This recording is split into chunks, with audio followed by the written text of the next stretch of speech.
warahmatullahi wabarakatuh. Waalaikumsalam warahmatullahi wabarakatuh. Tabi pun.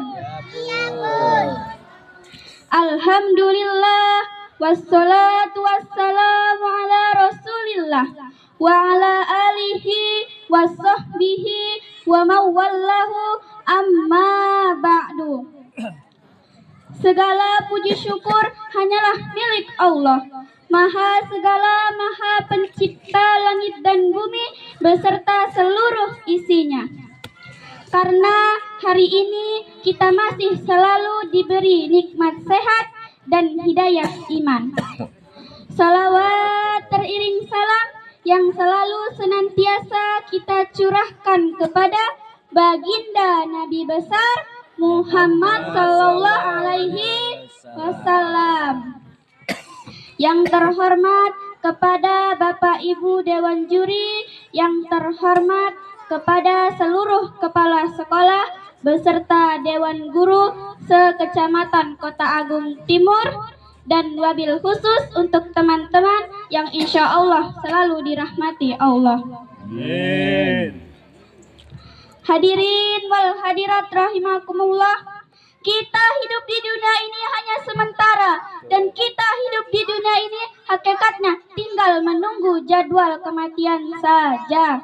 Ih, serem gak teman-teman? Ih, serem. Karena sesungguhnya kampung akhiratlah kehidupan yang sebenarnya.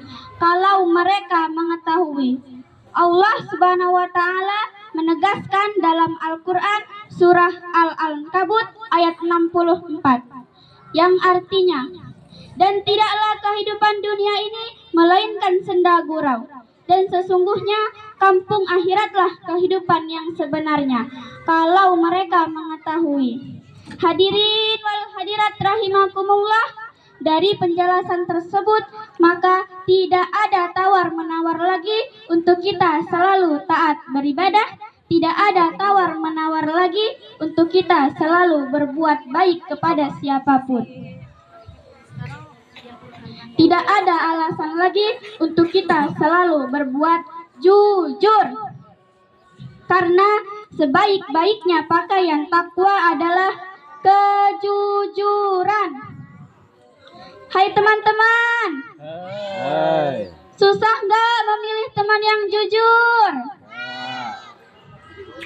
Allah Subhanahu wa taala berfirman dalam surah At-Taubah ayat 119.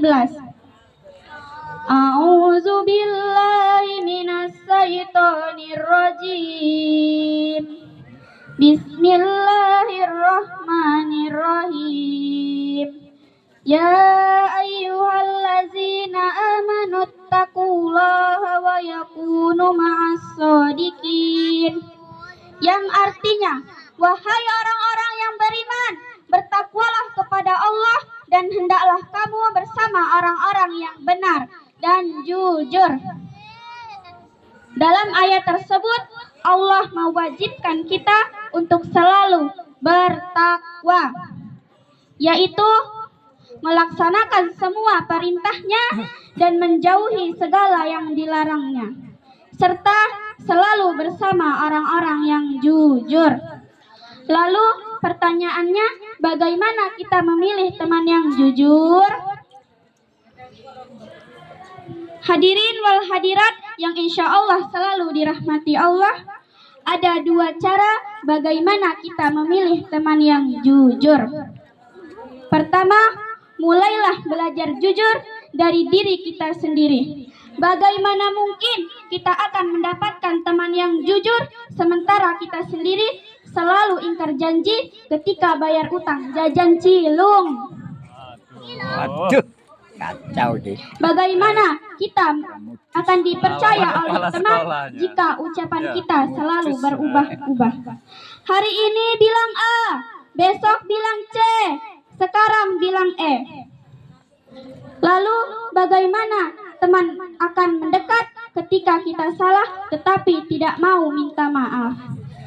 Oleh sebab itu, bersikap jujur pada diri sendiri merupakan langkah awal untuk memilih memilih teman yang jujur. Karena selain Allah Subhanahu wa taala, yang bisa menilai diri kita adalah orang lain. Cara yang kedua, bagaimana kita memilih teman yang jujur adalah bisa mengajak berbuat baik dan menjaga amanah. Zaman sekarang, jangankan anak dewasa, anak balita saja udah tahu yang namanya HP. Benar nggak teman-teman? Betul apa betul? Ketika ada teman datang untuk main TikTok dan melupakan tugas PR sekolah, kira-kira itu baik nggak?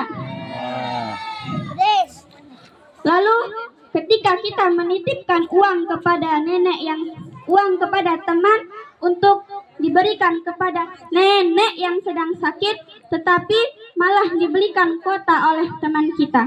Kira-kira itu amanah enggak? Teman-teman dan hadirin rahimakumullah, dari teman-teman dan hadirin rahimakumullah, kejujuran akan sangat bermanfaat bagi diri kita dan orang lain. Karena dengan jujur kita bisa disukai dan dipercaya orang lain. Dan yang terpenting dari manfaat jujur yaitu hidup kita akan menjadi lebih tenang tanpa ada rasa khawatir walaupun banyak hutang. Utang aja. Memilih teman yang jujur dalam bergaul bukanlah hal yang mudah di zaman sekarang ini. Tetapi jika kita selalu taat beribadah dan bermohon kepada Allah, insya Allah Allah pasti akan melindungi kita dari perbuatan yang tidak baik. Teman-teman dan hadirin rahimakumullah, apapun bentuk dan caranya, janganlah mencoba untuk berbohong. Karena kebohongan yang pertama akan menutupi kebohongan yang kedua. Tetaplah istiqomah dalam beribadah dan selalu ikhlas dalam menerima ujian dari Allah. Demikianlah sedikit tausiah saya tentang memilih teman yang jujur dalam bergaul. Semoga bermanfaat. Jika ada kesalahan dari saya, itu merupakan murni dari kesalahan saya sendiri. Untuk itu, saya memohon keikhlasannya. Semoga dimaafkan dan kepada Allah saya mohon ampun. Wallahu muwaffiq ila aqwamit thoriq. Wassalamualaikum warahmatullahi wabarakatuh. Waalaikumsalam warahmatullahi wabarakatuh.